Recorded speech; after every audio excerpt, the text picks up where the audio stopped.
Salut à tous, c'est Aude et on se retrouve aujourd'hui pour une nouvelle vidéo. J'avais particulièrement envie de vous faire cette vidéo, tout simplement parce que ça parle d'un de mes sujets préférés. Au-delà du fait que je lance une formation sur le sujet, j'avais vraiment envie de vous partager la vraie réponse à la question qu'est-ce qu'un business model? Aujourd'hui, ça va être une vidéo assez rapide. Je sais que j'ai eu tendance à faire des vidéos très très longues sur des tutos, etc. Quand bien même, c'est un petit peu fait pour, j'ai envie de vous dire, c'est vraiment fait pour faire de la formation. Aujourd'hui, j'ai envie de vous démontrer très rapidement qu'est-ce que c'est qu'un business model et en particulier aujourd'hui, on va parler d'écosystème d'offres. Il va y avoir beaucoup de vocabulaire business, il va y avoir beaucoup de choses que potentiellement vous ne connaissez pas. Si vous avez des questions, s'il y a des choses que vous avez, sur lesquelles vous avez envie d'avoir plus de détails, n'hésitez pas à mettre des questions en commentaire et à ce moment-là, je ferai des vidéos un petit peu plus détaillées sur chacun des sujets. Donc vous allez voir très rapidement, aujourd'hui, on va parler de 8 sujets en particulier et on va développer sur les offres. Premièrement, qu'on établisse un petit peu les choses. Qu'est-ce qu'un business model? Un business model, c'est concrètement ce que vous allez mettre en place, tout ce que vous allez mettre en place afin de vendre, afin que votre entreprise soit pérenne, que votre entreprise fasse du chiffre d'affaires. Dans beaucoup de cas, les gens vont parler de marketing, de stratégie, de faire des ventes, de faire des lancements. Néanmoins, pour que votre entreprise soit pérenne, quand je dis pérenne, ça veut dire que c'est une entreprise qui va durer sur le long terme, il faut absolument mettre certaines choses en place. Et du coup, c'est de ça dont on va parler aujourd'hui. Pourquoi est-ce que j'ai vraiment envie qu'on parle du business model? C'est aussi parce qu'aujourd'hui, quand on commence à travailler dans un business en ligne, on va tout de suite penser à ok, c'est quoi mon expertise, c'est qui mon client idéal, qu'est-ce que je veux proposer comme offre, qu'est-ce que je vais vendre. Mais en fait, tout ça est extrêmement court terme. Alors que le business model, c'est vraiment quelque chose de long terme qui va vous permettre de faire de la planification, d'avoir une vision bien plus concrète sur ce qui va se passer pour vous dans les années à venir.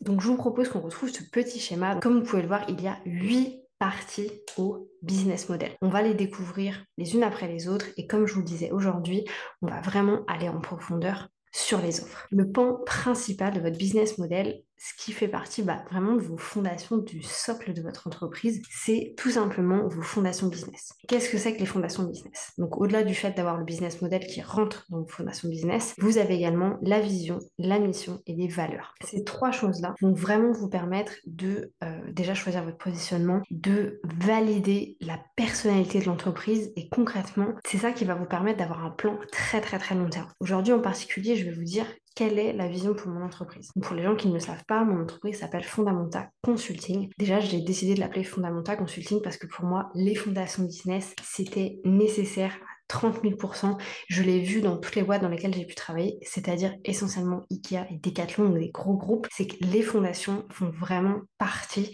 de la personnalité, de l'image de marque de ces entreprises-là. Et du coup, concrètement, la vision pour moi de Fondamenta Consulting, c'est un jour, et quand je dis bien un jour, ça peut être dans un an, dans 2 ans, dans 10 ans, dans 50 ans, de devenir vraiment l'école des entrepreneurs. C'est-à-dire, voilà, j'ai envie de devenir entrepreneur, je ne sais pas par où me lancer, d'avoir vraiment un panel de formation, d'accompagnement, de produits digitaux qui vont permettre à ces personnes-là de pouvoir se lancer. Aujourd'hui, moi, j'ai décidé d'aller sur mon expertise, c'est-à-dire l'organisation, le développement de business, mais peut-être que plus tard, j'irai sur des axes un peu différents. Donc les fondations business, vision, mission, valeur, c'est essentiel. Pour moi, et je sais que c'est dur à comprendre quand on se lance, même en tant que freelance, c'est que ça devrait être la première étape par laquelle vous passez. Et en soi, vous allez faire des modifications. Vous allez revoir votre vision. La vision que j'avais il y a 6 mois et celle que j'ai aujourd'hui, elle est complètement différente. J'ai une grosse partie généraliste, l'école des entrepreneurs. Ce qu'il y a à l'intérieur peut parfois être différent d'une année sur une autre, de 2 ans sur 2 ans. Mais le seul moyen de savoir si votre vision évolue, c'est d'abord d'établir votre vision et du coup d'avoir des paramètres de défaut. Donc les fondations business, l'étape numéro 1. Ensuite, il va vraiment y avoir votre thématique ou votre expertise. Concrètement, pour moi, c'est la même chose. Aujourd'hui, moi, j'ai plusieurs thématiques, la productivité, l'organisation, le développement de business, les lancements et la partie, tout ce qui va être leadership, recrutement, intégration et management de personnalisé. Ça, c'est mes expertises.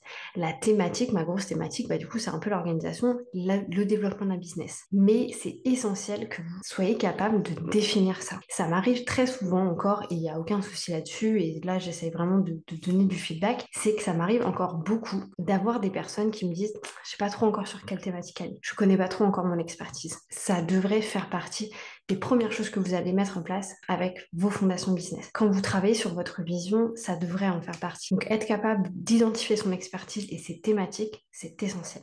Ensuite, on va tout simplement avoir les différents pôles de travail. Donc ça, encore une fois, c'est essentiel. Votre travail n'est pas juste de vendre des formations, de vendre des produits en ligne, de vendre des produits physiques.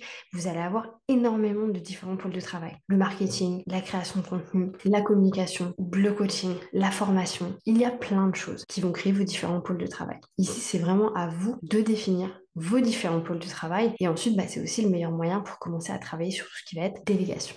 Ensuite, quatrième partie du business model, bien évidemment, il fallait qu'on en parle, c'est votre client idéal. Sans votre client idéal, vous n'allez pas être capable de définir votre cible et du coup de définir à qui vous allez parler. À savoir, et du coup là je reprends les mots de Elodie avec qui je travaille, la cible et le client idéal, c'est pas la même chose. La cible, elle est très généraliste. Votre client idéal, c'est vraiment beaucoup plus pointu. Donc il s'agit de faire la différence entre les deux et vraiment d'arriver à définir son client idéal de la meilleure des manières. Aujourd'hui, vous avez énormément de vidéos YouTube, de contenus gratuits qui vont parler des clients idéaux. Donc, je vous conseille vraiment d'être capable de parler de votre client idéal. Ensuite, bien entendu, le sujet du jour, ça va être les offres, vos différents types d'offres, et ça, on le détaillera beaucoup plus juste après.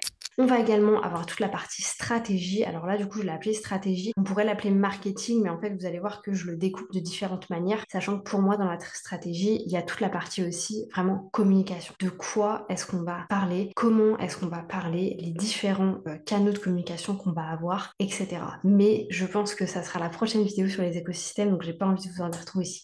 Une fois qu'on a notre client idéal, qu'on a créé nos offres, qu'on a mis en place notre stratégie, comment est-ce qu'on va vendre? Et là, on va vraiment parler canal d'acquisition. Si vous êtes intéressé, moi j'aimerais beaucoup faire une vidéo sur le sujet, donc n'hésitez pas à me le dire. Et ensuite, pour terminer, celui qu'on oublie assez souvent, la gestion financière. Pour moi, c'est essentiel de mettre la gestion financière à l'intérieur, tout simplement, du business model. Pourquoi? Aujourd'hui, la raison pour laquelle vous créez votre business model, la raison pour laquelle vous allez créer vos écosystèmes d'offres, vos écosystèmes stratégiques, c'est vraiment afin de créer un business qui va être pérenne, mais également autosuffisant. C'est-à-dire de pouvoir générer du chiffre d'affaires venant d'une stratégie ou d'une autre, venant d'une offre ou d'une autre, afin de vraiment investir dans d'autres choses pour votre business. Je vous donne mon exemple. Moi, la première partie de l'année, j'ai mis énormément de temps dans tout ce qui va être coaching one-to-one afin de renflouer un petit peu ma trésorerie. Et maintenant, toute la trésorerie que j'ai générée par rapport à ça, ça va vraiment me servir à organiser le prochain lancement que je vais faire, qui là sera sur une formation automatisée. Donc vraiment voir un petit peu ce fil conducteur financier qui va vous permettre de générer en fait du chiffre d'affaires afin d'être autosuffisant et du coup de créer des investissements à l'intérieur de vos différentes offres. Si vous avez plus de questions par rapport à ça, n'hésitez pas à me le dire aussi et on pourra en discuter. Voilà pour la partie un petit peu business model. Donc j'ai été très rapidement là-dessus parce que j'avais juste envie de débriefer et vous expliquer un petit peu ce que c'est. Si vous êtes intéressé pour en savoir plus, c'est exactement ce qu'on va voir dans ma formation du coup qui sort en septembre-octobre. Donc n'hésitez pas à me suivre sur les réseaux sociaux si vous voulez en savoir plus. Je vous propose qu'on aille découvrir maintenant l'écosystème d'offres. Qu'est-ce que c'est? Qu'est-ce qu'il le compose? Et comment est-ce qu'on construit son écosystème d'offres? On se retrouve sur notre petit outil Wimchical. Encore une fois, je n'ai aucune idée de comment ça se prononce. Si quelqu'un veut m'envoyer un vocaux sur Instagram, allez-y, faites-vous plaisir. Donc aujourd'hui, comme je vous le disais, on va vraiment parler écosystème d'offres. Déjà, premièrement, c'est quoi un écosystème? Un écosystème, ça va vraiment être un ensemble de choses qui vont s'auto-alimenter. Donc la plupart du temps, on va parler d'écosystème, par exemple, avec la pluie. Donc la pluie qui, il pleut, ça va dans le sol. Quand il fait chaud, ça s'évapore, ça retourne, ça fait des nuages et ensuite il pleut. Donc vraiment un petit peu ce concept d'auto-alimentation. Avec votre écosystème d'offres, c'est exactement la même chose. Les produits gratuits que vous allez créer vont vous permettre d'alimenter du trafic pour vos accompagnements, pour vos produits d'expertise, pour vos produits d'appel, etc., etc. Donc déjà, on va faire un petit point direct sur qu'est-ce que c'est que les 4 mots que je vous ai mis ici: produits gratuits, produits d'appel, produits d'expertise et accompagnement. Le produit gratuit, ou aussi appelé lead magnet, mais également freebie de nos jours, c'est tout simplement un produit gratuit que vous allez mettre en avant afin de commencer votre parcours client. Donc non, ce n'est pas juste pour récupérer des emails adresses, c'est vraiment pour commencer votre parcours client. Les gens qui vont arriver du coup sur vos réseaux sociaux, sur vos réseaux sociaux, donc Instagram, YouTube, LinkedIn, etc., peut-être qu'ils ont envie de plus que juste votre contenu gratuit accessible à tout le monde. Ils ont envie de commencer à vous faire confiance, donc ils vont aller télécharger votre produit gratuit. Le produit gratuit, il va y en avoir plein, il y a énormément de solutions. Aujourd'hui, il y a plein de gens qui font essentiellement des e-books et des masterclass. Il y a beaucoup plus de choses que ça. Là, j'ai mis une petite liste, elle n'est pas exhaustive, il y en a encore plus que ça. Donc, on va avoir les e-books, bien entendu. Donc, e-book, workbook. E-book, c'est uniquement un livrable qui va vous apprendre quelque chose. Un workbook va vous permettre d'apprendre quelque chose et de mettre en pratique directement. C'est un peu ça la différence entre les deux. Ensuite, on va avoir bien évidemment l'étude de cas, la masterclass, la mini-formation, le webinaire, le défi, le challenge, c'est un peu la même chose, un guide pratique, des templates ou des modèles, pas que Notion, il y en a d'autres, et du coup des boîtes à outils, potentiellement aussi des formations sur un outil. Je vous donne l'exemple pour celui-ci, donc si vous regardez un petit peu mes autres vidéos YouTube, vous avez beaucoup de tutos Notion, mais vous avez également un guide complet Notion qui, ça c'est concrètement une boîte à outils en fait sur une formation, parce que j'explique un peu toute la formation. En soi, c'est pas forcément là, dans cet état d'esprit, un lead magnet. Pourquoi? Parce que je ne demande pas votre email adresse pour avoir vos informations après derrière. Néanmoins, je pourrais très bien le faire via d'autres canaux. Mais ça, on en discutera plus tard. Donc ça, c'est un petit peu tous les produits gratuits que vous pouvez mettre en avant afin de commencer votre parcours client. Le parcours client, on en parlera beaucoup plus dans d'autres vidéos, mais c'est vraiment ce parcours qui va créer en fait ce lien de confiance. D'abord, la personne vous découvre avec votre produit gratuit. Ensuite, elle commence à être intéressée, elle se pose des questions, elle regarde vos pages de vente, etc. Ensuite, elle va commencer à vous faire confiance pour la première fois, elle investit dans un produit d'appel. Et ensuite, c'est là vraiment que vous allez pouvoir tout simplement les amener dans votre full parcours client et leur montrer tout ce que vous avez à proposer. Mais ça, on en parlera dans une autre vidéo. Donc, une fois votre produit gratuit créé, vous pouvez créer un produit d'appel. Attention, je ne dis pas que ça va dans ce sens-là, on en discutera après. Le produit d'appel, concrètement, la plupart du temps, c'est une formation en ligne. C'est une formation en ligne, peu importe le format dans lequel vous allez la proposer, que ce soit par email, que ce soit par vidéo, par audio, par podcast, tout ce que vous voulez. La plupart du temps, c'est une formation en ligne. Soit ça va être une formation sur un outil, soit ça va être une formation en fait sur une thématique en particulier. La grosse différence qu'on va retrouver entre produit d'appel et produit d'expertise, j'en parlerai après, c'est que le produit d'appel, c'est un petit produit, c'est-à-dire que c'est plus ou moins à moins de 100 euros ou voilà, dans les 130 euros. Et c'est un produit souvent qui va plus être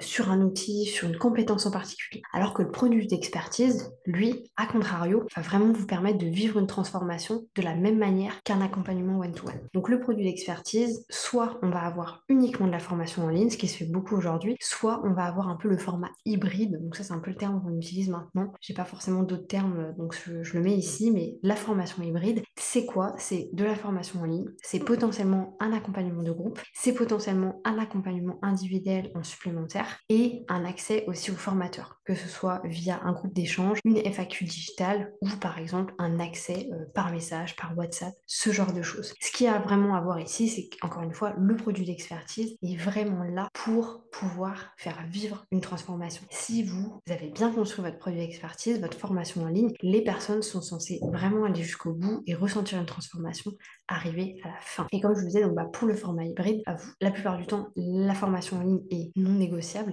Et ensuite, vous allez choisir soit d'avoir tout, un coaching de groupe, un accompagnement individuel et un accès aux formateurs, ou alors un seul. Ça peut être vraiment la formation et l'accès aux formateurs, la formation et le coaching de groupe, etc. Et ensuite, pour terminer, on va avoir du coup l'accompagnement. Donc là, l'accompagnement, c'est beaucoup plus sous un terme humain. Donc, je vais pas rentrer dans les débats de coaching, consulting, etc. Si vous voulez ma vraie version, pour moi, le coaching, c'est extrêmement humain. Le consulting, on est beaucoup plus inséré dans les problèmes de l'entreprise et on essaye de trouver des solutions pour le faire, alors qu'effectivement, le coaching, c'est plus humain. On est censé faire comprendre à la personne en face comment elle peut régler ses problèmes en lui posant différents types de questions. Mais ça, c'est vraiment un débat dans lequel j'ai pas forcément envie de rentrer. L'accompagnement, on va avoir deux types d'accompagnement, l'accompagnement individuel et l'accompagnement de groupe. À savoir que dans beaucoup de choses aujourd'hui, il y a un petit peu les deux. Vous pouvez proposer du groupe comme de l'individuel. L'individuel, on va avoir deux solutions, soit en une fois, donc des coaching one-shot, ou alors sur le long terme. C'est ce qui se fait beaucoup. L'accompagnement de groupe, on va soit avoir le format coaching de groupe, soit le format mastermind. La différence entre les deux, c'est que le coaching de groupe, normalement, il y a un leader et du coup, un groupe qui se fait coacher. Et la plupart du temps, il y a une entrée et il y a une sortie, c'est-à-dire qu'on commence le 15 août et ça se termine le 15 novembre, alors que le mastermind, c'est vraiment tout un groupe de personnes qui vont un petit peu s'élever les uns les autres et la plupart du temps, on peut rentrer un petit peu quand on veut dans un mastermind. Encore une fois, c'est pas exactement la définition, mais c'est ça des grosses différences entre les deux. Le coaching de groupe, comme je le disais, soit on peut rentrer dedans, donc il y a une rentrée à chaque fois, soit ça va être un truc qui va être permanent.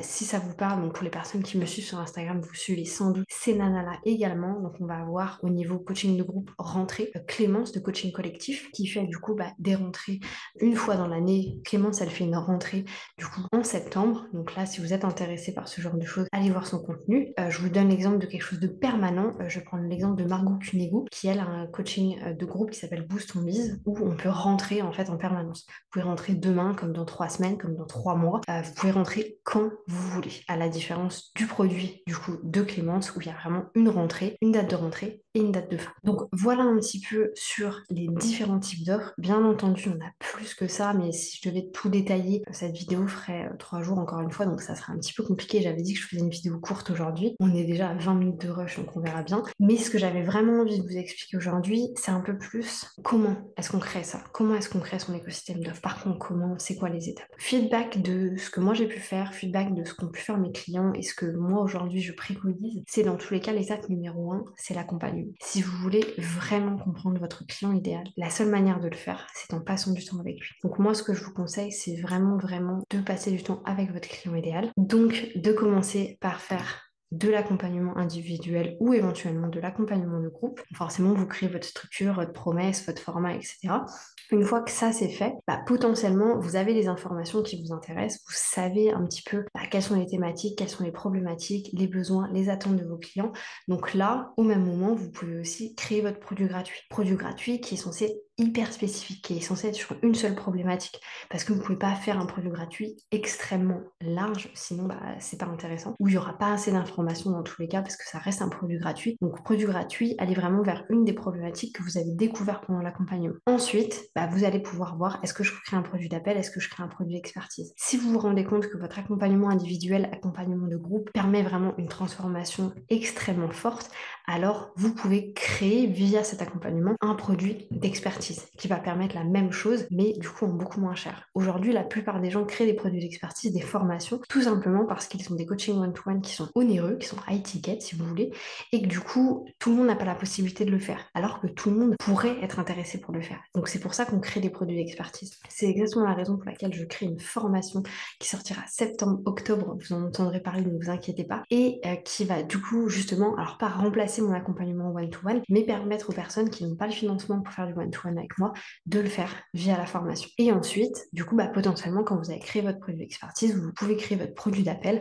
Encore une fois, le produit d'appel, il fait aussi vraiment partie du début de votre parcours client. Le parcours client, comment il faut le voir? La personne, votre prospect, découvre votre contenu gratuit, décide de vous faire confiance, vous donne son email adresse et son prénom pour avoir votre produit gratuit, se rend compte, ok, il y a de la qualité là-dessous, j'ai envie d'en savoir plus, j'ai pas le financement pour l'accompagnement ni du produit d'expertise, donc je prends le produit d'appel, etc.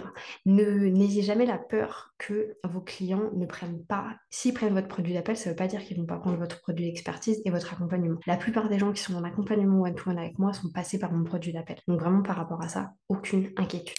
Je vais arrêter cette vidéo ici, comme ça je sais que ça va être une vidéo qui sera plus ou moins courte et parce que je sais que vous n'avez pas forcément le temps de regarder des grosses vidéos. Donc j'espère que ça vous aura plu. N'hésitez pas à me dire dans les commentaires si vous avez aimé ce genre de vidéo, si vous en voulez plus. Pour moi c'est extrêmement intéressant de le faire parce que ça me permet aussi de nettoyer ma tête entre guillemets par rapport à ce genre d'informations et dans tous les cas c'est des choses que je réutiliserai ensuite pour mes différents clients. Donc si cette vidéo vous a plu, n'hésitez pas à me mettre un petit commentaire, vous abonner à la chaîne et surtout me mettre un petit like sur cette vidéo. C'est très important, ça permet à la chaîne de se développer et très honnêtement ça me fait extrêmement plaisir. Sur ce, je vous souhaite une belle journée et je vous dis à bientôt pour une nouvelle vidéo.